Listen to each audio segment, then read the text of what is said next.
नमस्कार, आप देख रहे हैं स्वराज एक्सप्रेस और मैं हूं आपके साथ राघवेंद्र ओझा। आज मध्य प्रदेश की विधानसभा सिर्फ एक सदन नहीं रही बल्कि इतिहास की गवाह भी बन गई। एक ऐसा फैसला जिसकी चर्चा अब सिर्फ भोपाल तक सीमित नहीं रहेगी बल्कि पूरे देश में होगी। समान नागरिक संहिता यानी यूसीसी बिल आज मध्य प्रदेश की राजनीति और कानून व्यवस्था के इतिहास में एक नया अध्याय जुड़ गया है। मध्य प्रदेश विधानसभा ने समान नागरिक संहिता यानी यूसीसी विधेयक को पास कर दिया है। इसके साथ ही मध्य प्रदेश देश के उन चुनिंदा राज्यों की कतार में शामिल हो गया है जिन्होंने समान नागरिक संहिता लागू करने की दिशा में निर्णायक कदम बढ़ाया है।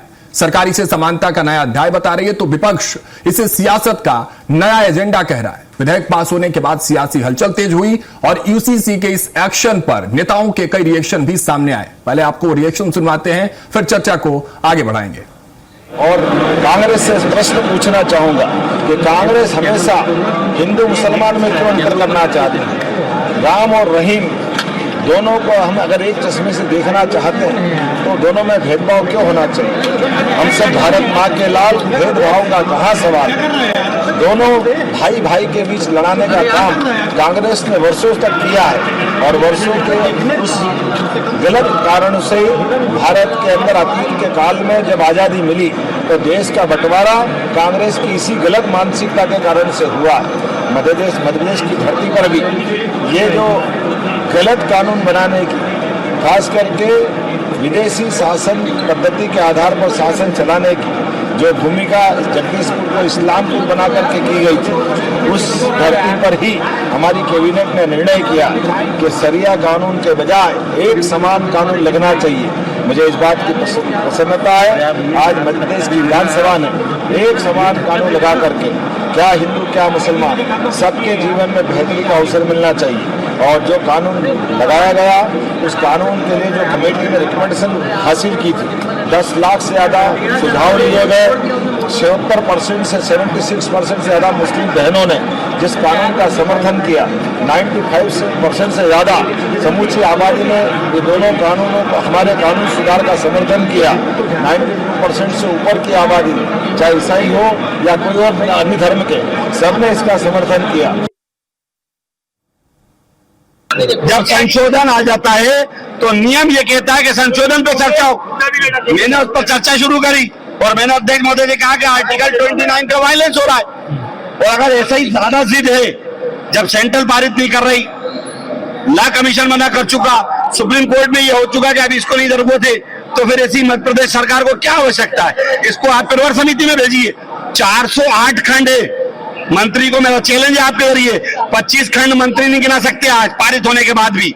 क्या संवैधानिक बिल था? और अगला रास्ता क्या है? मैं लीगल बात करूंगा, अभी तो जमीन की लड़ाई है, धरने पे जा रहा हूँ, आगे लड़ाई जारी रहेगी। आज यूसीसी बिल रखा, लेकिन कांग्रेस ने 2 मुस्लिम विधायकों के दबाव में हमने आदिवासियों को इस बिल से बाहर रखा है, लेकिन आदिवासियों का भी अपमान किया, अन्य लोगों का भी अपमान किया। कुल मिलाकर कांग्रेस की ये समझ में आ गई कि कांग्रेस कल भी 47 के विभाजन के समय भी मुसलमानों के दबाव में थी, आज भी कांग्रेस मुसलमानों के दबाव में है। 2 मुस्लिम विधायकों के दबाव में पूरी कांग्रेस ने आदिवासियों का अपमान किया, हिंदुओं का अपमान किया, सनातनियों का अपमान किया, जैनों का अपमान किया, बौद्धों का अपमान किया, सिखों का अपमान किया और खासकर संविधान निर्माता बाबा साहब अम्बेडकर की भावनाओं का भी अपमान किया।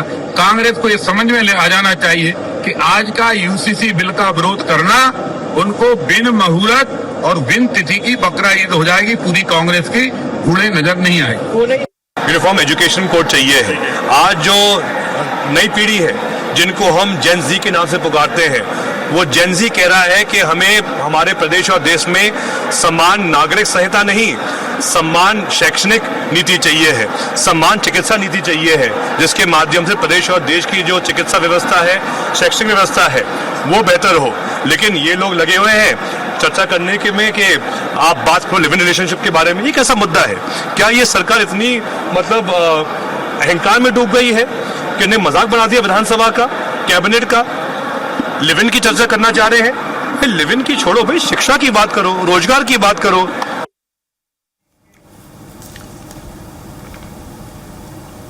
यानी एक बिल पास हुआ है लेकिन बहस अभी बाकी है। सवाल यही है कि क्या अब एक देश एक कानून की सोच और मजबूत होगी? क्या महिलाओं को ज्यादा अधिकार और समाज को नई दिशा मिलेगी, या फिर यूसीसी आने वाले दिनों में सबसे बड़ा राजनीतिक और सामाजिक मुद्दा बनने वाला है? इस मुद्दे पर चर्चा करने के लिए सारे खास मेहमान हमारे साथ जुड़ चुके हैं। उनका आपसे सबसे पहले परिचय करा देता हूं।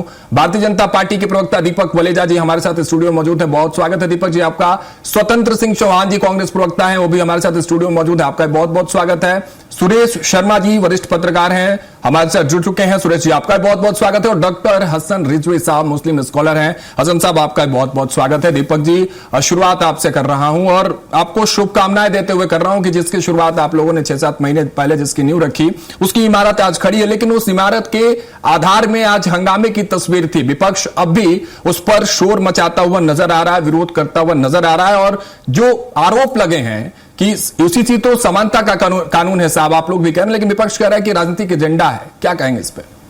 बहुत बहुत धन्यवाद राघवेंद्र जी कि आपने अपने चैनल के माध्यम से मुझे शुभकामनाएं दी और मैं आपको भी बहुत बहुत बधाई देना चाहता हूं। आपके साथ साथ पूरे प्रदेश और पूरे देश को बधाई देना चाहता हूं कि आज की तारीख 21 तारीख पूरे के पूरे स्वर्णिम अक्षरों से लिखी जाएगी और आज की डेट में भारतीय जनता पार्टी ने इतिहास बदल के रख दिया। भारतीय जनता पार्टी जो है वो शुरू से ही अपना उनका विजन क्लियर था कि हम सबको एक समान अधिकार देते हैं।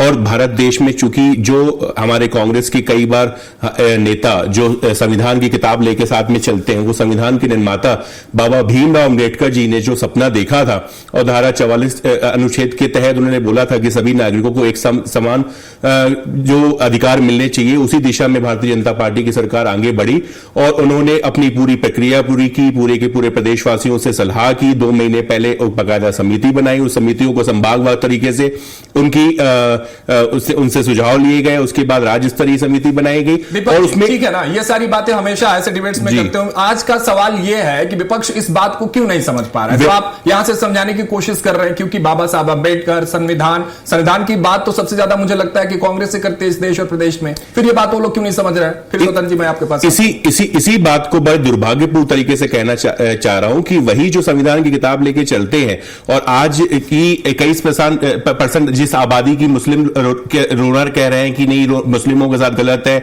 और मुस्लिम स्कॉलर्स जो इसका विरोध कर रहे हैं, तो मैं आपके चैनल के माध्यम से बताना चाहूंगा कि जब पूरे प्रदेश भर से सुझाव मांगे जा रहे थे तो उसमें 80% महिलाओं ने इस बिल का समर्थन किया था और 40% पुरुषों ने इस बिल का समर्थन किया था।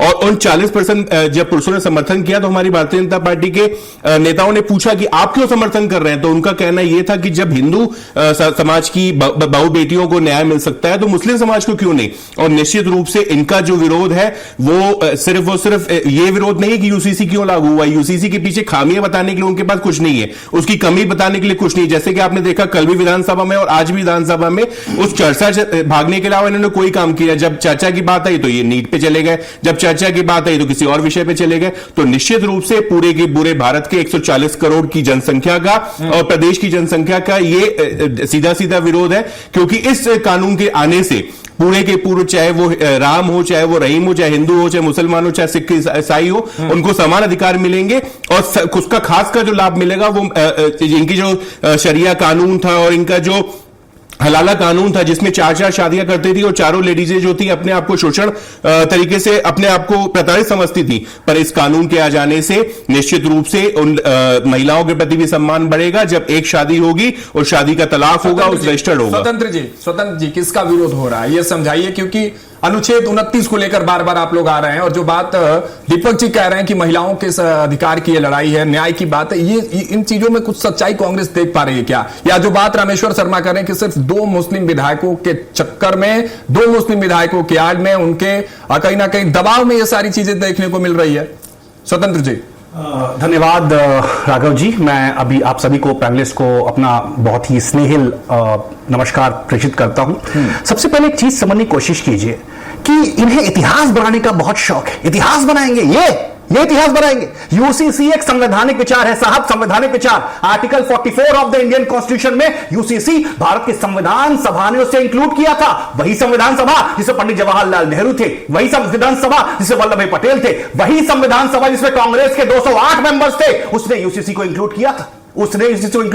तो यूसीसी का विरोध हम कर रहे हैं। अगर हम कर रहे होते तो यूसीसी संविधान में ही नहीं आ पाता। पहली चीज आपको बताता हूं। तो आज किसका विरोध है? भाई साहब बोलिए, सुने तो सुनो। आज मैं आ रहा हूं राघवेंद्र जी, आ रहा हूं सुनने पे। यूसीसी का विरोध किसने किया था पता है राघवेंद्र जी? यूसीसी का विरोध केआर मलकानी की एक इंटरव्यू में मदरलैंड नाम की पत्रिका में 28 अगस्त 1972 के आसपास की डेट है, चेक कर लीजिए। यूसीसी का विरोध करने वाले का व्यक्ति का नाम था गुरु गोलवालकर, जिसने यह कहा था कि unity of this country is needed, not uniformity.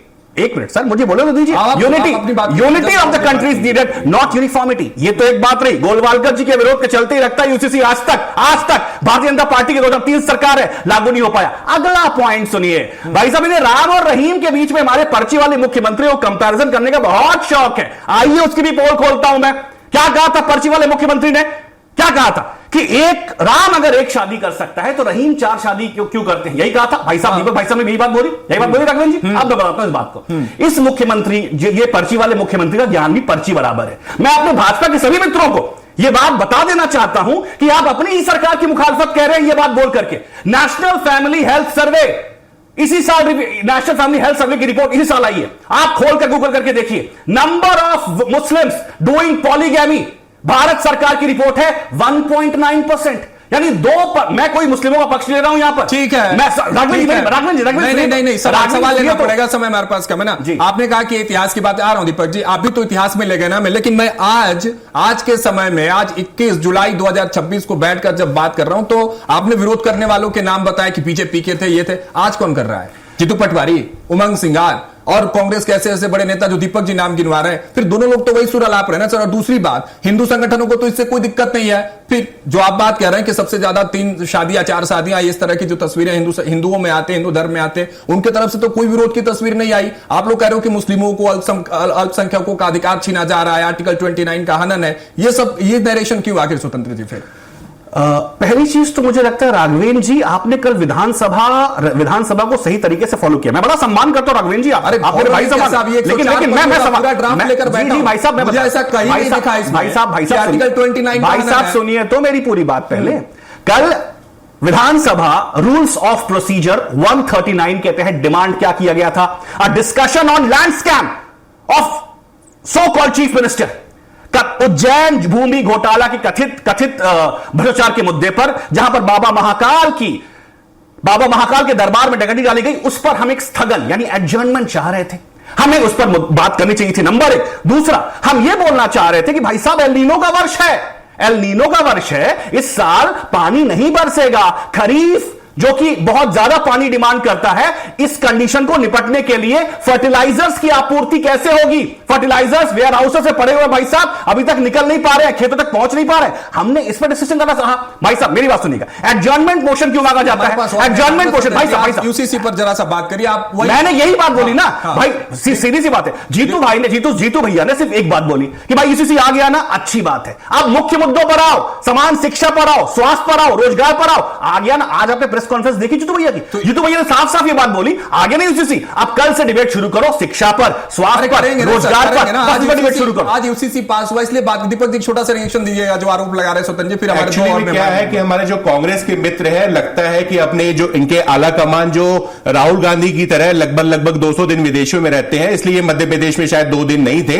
और इसलिए इनको यूसीसी से कोई लेना देना नहीं। जब यूसीसी की बात करते हैं तो ये शिक्षा पे पहुंच जाते हैं, नीट पे पहुंच जाते हैं, तो इनके पास निश्चित रूप से इसका विरोध भी करना है। विरोध क्यों करना है उसका कोई कारण नहीं है, तो इनकी बेबी समझता हूं मैं। स्वतंत्र जी एक अच्छे चैनल पे बैठे हुए, उसका सम्मान करिए, आप उसका सम्मान करिए। आपने अपनी बात रखी, मैंने इंटरप्ट नहीं किया। इस तरीके से चर्चा सार्थक नहीं हो पाएगी। आप कम से कम अपने हाईकमान का सम्मान नहीं करते, चैनल का सम्मान करिए। आज इनके पास विरोध करने के लिए निश्चित रूप से कोई नहीं है। और जिन जवाहरलाल नेहरू की बात कर रहे हैं, अपने पूर्वजों की बात कर रहे हैं, शायद आज उस धरती पे होते तो इनकी बात सुन के मर जाते। अगर इतना ही ज्यादा यूसीसी के समर्थन पे था तो आज जीतू पटवारी पूछ ले कांग्रेस में है कि बसपा में है कि भाजपा में है? निश्चित रूप से कांग्रेस में है। उमंग सिंगार कौन सी पार्टी में? शायद इनको नहीं पता होगा, बताना चाहूंगा, याद दिलाना चाहूंगा कि भारतीय जनता पार्टी में नहीं है, वो कांग्रेस में है और कांग्रेस ही इसका विरोध चल रही है। और आपने बोला कि संशोधन की जरूरत है, इसने बोला सुधार की जरूरत है, तो आइए ना सुधार करिए। जहां आपको विधानसभा में बुलाया जाता है तो आप हॉल करते हो, आप लेट जाते हो,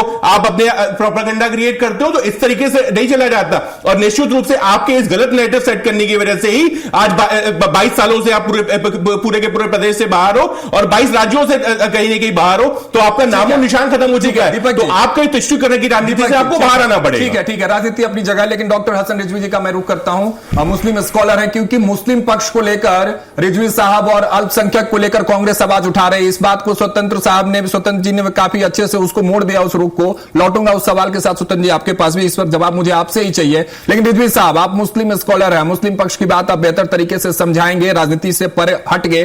क्या लगता है आपको कि जो दावा सरकार कर रही है ओसीसी को लेकर, अल्पसंख्यकों को लेकर, मुस्लिम को लेकर, तो उस पर आपको भरोसा है या उसमें उसको लेकर कोई चिंता की बात है? रिजवी साहब। मेरा मानना यह है कि लेकिन सरकार कोई भी कानून अगर बनाती है, संख्या के आधार पर वो कानून बनाती है, और वो कानून जब बन जाता है तो उसको सब पर लागू होता है, सभी को मानना पड़ेगा। जिस देश में आप रह रहे हैं तो उस देश से जो बने हुए कानून है उसको मानना पड़ता है।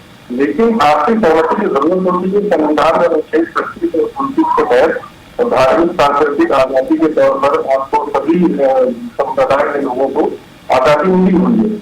तो आप जैसा डाटा एजेंसी के ऊपर ध्यान दे रहे हैं, जिसकी भारतीय जनता पार्टी की सरकार 2014 से केंद्र में है और प्रदेश को। रिजवी साहब, आपकी आवाज जरा प्रॉपर नहीं आ रही है, और गूगल मीट के ऑडियो को आप अगर प्रॉपर खोल लें तो आवाज आपकी और क्लियर आएगी।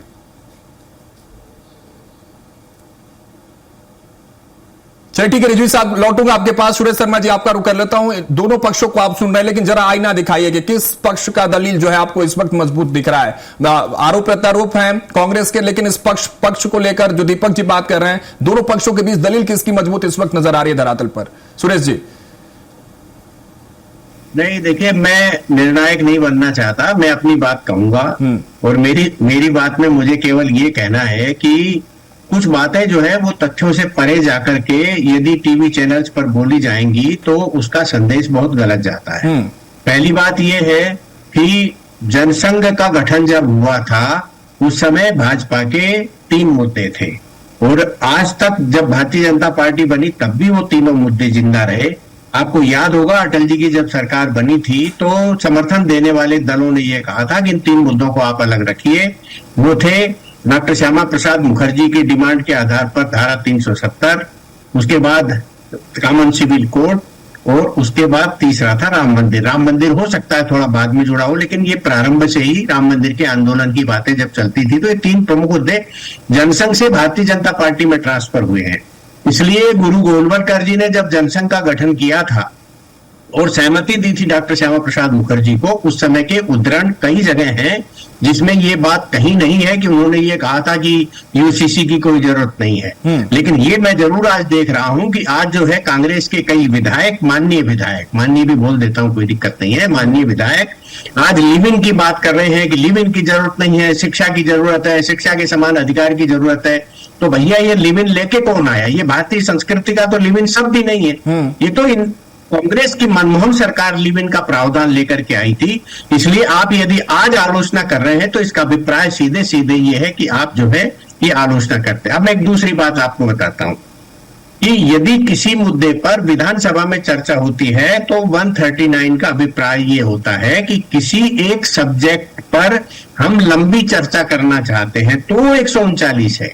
काम रोको प्रस्ताव जो है वो ये अलग सब्जेक्ट है जिसके बारे में यदि जानकारी नहीं है तो केवल कानून का या सदन की प्रक्रियाओं का हवाला देकर के हम किसी और बात को किसी और नियम के अंतर्गत नहीं जोड़ सकते। ये एक पक्ष हो गया। अब मैं कहना ये चाहता हूं कि यूसीसी जो है वो भारत के भेदभाव को समाप्त करने वाला एक कानून है। क्या महिलाएं हिंदू समाज की अलग तरीके से जिएंगी, मुस्लिम समाज की अलग तरीके से जिएंगी, उनका कुछ अलग तौर तरीका होगा? क्या ऐसा होना चाहिए? मुझे लगता है कोई इस बात से सहमत नहीं है। क्या राजा महाराजाओं का अधिकार जो है एक समाज विशेष पर लागू होगा कि जब चाहो जब तलाक दे दो, जब चाहो जब शादी कर लो? भारतीय संस्कृति में तलाक का कोई प्रावधान नहीं है। हमारे यहाँ 7 जन्मों का बंधन है, जन्म जन्मांतरों के लिए शादियां होती हैं। हमारे यहाँ शादी कोई कॉन्ट्रैक्ट नहीं है और ना ही बच्चे पैदा करने की मशीन है।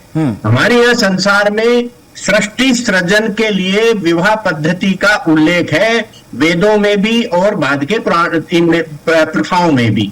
इसलिए सृष्टि के सृजन के लिए विवाह का जो चलन है उसमें हम विवाह में लड़के और लड़की को भगवान विष्णु और लक्ष्मी मान करके उसका पूजन करते हैं, उसके बाद ठीक है शर्मा जी, विवाह के फेरे समय हमारे पास कम है, बेहद मैं ये महत्वपूर्ण कहना- बात है। रिजवी साहब अगर हमारे मैं साथ ये जुड़ चुके हैं तो नहीं- बताइए जरा। नहीं, आप देखिए आपने सबको बहुत बोलने का समय दिया। शर्मा जी मुझे यदि आप बड़ी कम बड़ी देंगे तो मुझे कोई क्षमा दिक्कत याचना नहीं। के साथ, मुझे क्योंकि कोई आपकी वो दिक्कत नहीं। महत्वपूर्ण बात आ गई शर्मा जी। मेरे पास समय जरा सा कम है, हम थोड़ा सा लेट से शुरू भी किए इस कार्यक्रम को, लेकिन आपने जो महत्वपूर्ण बात कही है उसी बात को लेकर मैं जरा सा, रिजवी साहब जुड़ चुके हैं तो मुझे जरा बताइएगा। रिजवी साहब आप जो बात कर रहे थे उसको कर लीजिए, फिर एक आखिरी कमेंट हमें अपने दोनों राजनीतिक मेहमानों से लेने। रिजवी साहब को चिंता की लकीर है या यूसीसी पर भरोसा है? रिजवी साहब हेलो, जी, आवाज आ रही है आपकी? आवाज आ रही? जी बिल्कुल। मेरा मानना ये है कि देखिए, हिंदुस्तान में जो भी सरकारें हैं वो अपनी बहुमत के एतबार से कानून बनाती हैं, और वो कानून को जब ये बन जाता है तो उसको सबको जो है मानना पड़ता है। लेकिन दूसरा तरीका ये होता है कि आपसे सहमति से अगर कोई कानून बनाया जाए जो सारी चीजें आपको संविधान के अनुच्छेद 25 और 29 के तहत धार्मिक आजादी, सांस्कृतिक आजादी के लिए जो है भारतवर्ष में जो आप ये कहते हैं कि नागरिक संहिता जो है वो जरूरी है, आप सोचें कि यहाँ पर हर 100 किलोमीटर दूरी निकल जाती है, उनका रहने का तरीका बदल जाता है, उनका जो लिविंग का तरीका होता है वो बदल जाता है, उनके सारे बदल जाते हैं। तो इन सारी चीजों के साथ साथ ये कि मतलब आप पहले इसको जो है आपसी सहमति से लोगों के साथ बैठ करके मिल सर करके लेकिन सर मैं वही बात कर रहा हूँ, देखिए ना 104 कानूनों का ड्राफ्ट है मेरे पास जो सरकार ने पेश किया। रिजवी साहब इसमें ऐसा कहीं नहीं है कुछ कि आर्टिकल 29 का हनन हो, अल्पसंख्यकों या उनकी परंपराओं का हनन हो, सब कुछ स्वतंत्र है। बस एक कानून है कि चाहे किसी भी धर्म के लोग हो उनके लिए एक कानून रहेगा। तो गलत है या सही है, बस इतना बताइए फिर मैं आगे बढ़ूं। नहीं, मैं बता दूं कि जब से भारतीय जनता पार्टी की सरकार बनी है प्रदेशों में, ज्यादातर हिंदुस्तान के और जो है वो आपके जो मतलब देश में, तब से जो है उन्होंने मुसलमान के लिए जितना ज्यादा करने की कोशिश की है, सारे कानून सारी चीजों को सोचते हुए पिछली सरकारों ने उनके नजदीक जो मुसलमानों के बारे में इतना सोचा है, उसके बावजूद आज क्या मुसलमानों की स्थिति इस देश में सही हो पाई है? आप हमें ये एक बात बता दीजिए। आप कहते हैं सबको समान नागरिक संहिता का अधिकार, ये सारी चीजें करने के साथ साथ जब से भारतीय जनता पार्टी की सरकार बनी है वो सबका साथ सबका विकास नारे के साथ काम करना और जमीनी हकीकत पे काम करना बहुत फर्क है। मेरा तो कोई कांग्रेस से लेना देना, न कोई समाजवादी से, न किसी और से।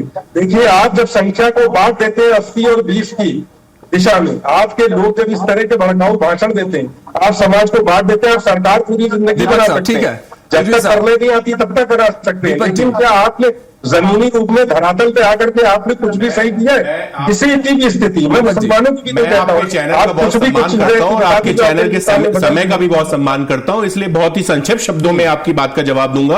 अभी हसन जी बात कर रहे थे कि मुसलमानों की हितैषी, तो मैं आपको बताना चाहूंगा कि पूरे विश्व के मुसलमान अलग अलग माध्यमों से, उसके बाद भी मेरे पास रिकॉर्ड अगर आप बोलेंगे तो मैं आपको बता दूंगा, वो बोलते हैं सबसे ज्यादा अगर कोई सेफ महसूस करते हैं मुसलमान तो वो सिर्फ भारत देश में महसूस करते हैं। और हमें गर्व है अपने भारत देश के मुसलमानों में, और इसीलिए जो हमारे देश के जो राष्ट्रपति थे एपीजे अब्दुल कलाम, उनको बड़े सम्मान से हम उनका नाम पुकारते हैं, और वो मुसलमान थे और भारतीय जनता पार्टी की सरकार ने उनको राष्ट्रपति के लिए आगे बढ़ाया था। तो निश्चित रूप से मुसलमानों की कहीं भी आप बात कर रहे हैं तो गलत है। अब आप बात आ जाते हैं यूसीसी पे। जल्दी से अब निश्चित रूप से मैं आ जाता हूं यूसीसी पे। तो आज मैं लगभग आपकी 12वीं 13वीं डिबेट कर रहा हूं 2 दिन से, कहीं पे भी किसी भी कांग्रेस के नेता ने इस यूसीसी कानून में कोई कमी नहीं कर ली। आप चर्चा की बात कर रहे थे तो चर्चा का माध्यम क्या होता है? Social media, electronic media, print media. आपको जब जो आपका कमेटी बनाई गई सुप्रीम कोर्ट के पूर्व न्यायाधीश के, उनके द्वारा उस कमेटी में इनको नहीं आना है, उसमें परामर्श में शामिल नहीं होना है, पर विरोध करना है। क्यों विरोध करना है? क्योंकि भारतीय जनता पार्टी ला रही है। उसमें क्या फायदे हैं, क्या नुकसान है, उनको कोई लेना देना नहीं है। स्वतंत्र जी तो आगे दीपक जी बात आपकी आगे। स्वतंत्र 3 प्रावधानों पर विवाद है, इसको लेकर बताना पड़ेगा ना सर, नहीं तो ऐसे नरेशन बनाने से क्या क्या अल्पसंख्यक के इस कानून से अल्पसंख्यक जो खतरे में चले जाएंगे, इस तरह का नरेशन आखिर सोसाइटी में क्यों? आर्टिकल 29 कहां खतरे में, बताइए ना साहब। आर्टिकल 29, आप तो पॉलिटिकल साइंस के स्टूडेंट अगर मैं गलत नहीं हूं तो है, तो बताइए ना सर कि कहां 29 में क्या दखल की जाएगी कि मुसलमान खतरे में आ जाएंगे, हिंदू खतरे में नहीं है। आरिफ मसूद साहब कह रहे हैं कि किसी एक धर्म को टारगेट किया जा रहा है, कैसे टारगेट किया जा रहा है साहब? राघवेंद्र जी, सबसे पहले मैं सुरेश शर्मा जी की बात की एक अपना डिसएग्रीमेंट पेश करना चाहूंगा। सुरेश शर्मा जी, सुरेश शर्मा जी से मैं एक दिन आशीर्वाद देने आना चाहूंगा, मार्गदर्शन लेने आना चाहूंगा, और मैं बताना चाहूंगा कि गोलवालकर जी ने कहां पर कहां पर जाकर यूसीसी का विरोध किया था। मैं एक बार उनसे आशीर्वाद लेने के लिए आना आज चाहूंगा। कांग्रेस क्या कर रही है? आज बात करते हैं। आज कांग्रेस क्या, दूसरी बात करते हैं। आज भाई साहब, कांग्रेस पार्टी किसी भी संवैधानिक विचार के खिलाफ कभी नहीं हो सकती। हम सिर्फ इतना कह रहे हैं, ये लाइटनिंग रॉड्स क्यों यूज कर रहे हैं? हम बात करते हैं शिक्षा की, ये बात करते हैं लिविंग की, हम बात करते हैं रोजगार की, ये बात भाई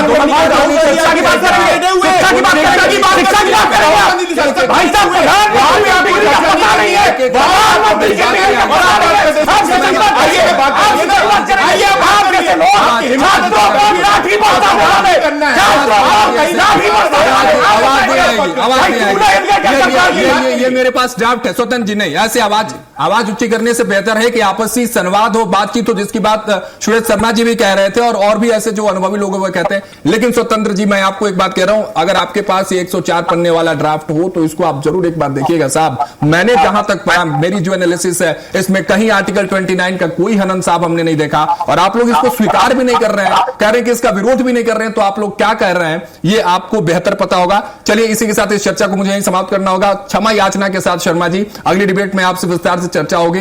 फिलहाल के लिए आप चारों का बहुत बहुत शुक्रिया, चारों मेहमानों का हमारे साथ जुड़ने के लिए। दीपक जी आपका भी, शर्मा जी आपका भी, रिजवी साहब आपका भी और स्वतंत्र जी आपका बहुत बहुत शुक्रिया हमारे साथ जुड़ने के लिए। तो यूसीसी बिल पर सदन का फैसला सामने आ चुका है। अब आगे की संवैधानिक और प्रशासनिक प्रक्रिया पर सभी की निगाहें रहेंगी। हर अहम अपडेट के साथ हम फिर हाजिर होंगे। तब तक के लिए आप बने रहिए स्वराज एक्सप्रेस के साथ। नमस्कार।